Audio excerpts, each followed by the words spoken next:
Алло? Саламатчылык? Койчу, ким? Ким бул эй?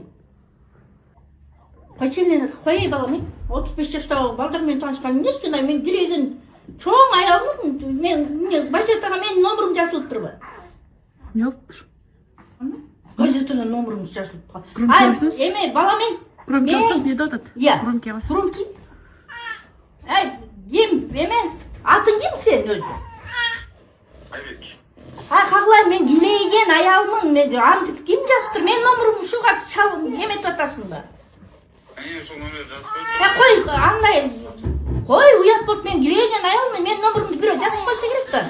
Таанышы бурчуна жазыпсыз сиз. 35 жашта балдар менен элестет, 35 жашта балдар менен таанышам. Мен мага милицияга берем деп коркутамазырчы.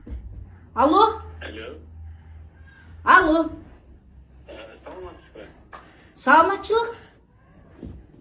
Сиздин номериңизди газетадан таанышуу чырайлуу жигиттер менен таанышат деп берсеңиз. Кагылай, не чоң жигит, сен кандай немесиң? Жана алдында да чалган сенсиңби же башкабы? Менден килейген аялмын, чоң эле аялмын мен. Кызыксыңарбы? Эмне чалып атасыңар? Ким? Газетадан алдык да эжеке. Сайкал, момен сүйлөшчү Мен мен. неге слушаем сіз танышам деп өзіңіз бересіз? Өзіңіз слушаете? Мен не танышам дейт элем, жүнсүң го? Сен не жүндү мен танышам деп бер. Ай бала, милицияга берем айтып кой. Сіз бе? Сайкал, мен билбейм да мен буларды.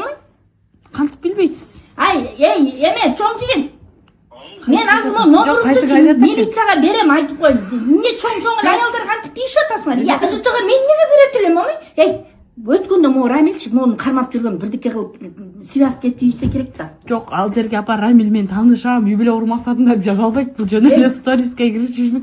Эме, кайсы газетада жүрөт? Эмнеде жүрөт ал? Суперинфо таанышуу курсу деген газет. Кагылай, мен суперинфону окуй калганыма канча суперинфо дегенди билбейм. Макулдап койсуң деген. Милицияга берем айтып кой мону номерду. Дебеле болсо бул жөн эле пранк болчу. Жиндисиң бе? Өлтүрөсүң мени. Ишкимен да уят. Пранкыңмен кара чек.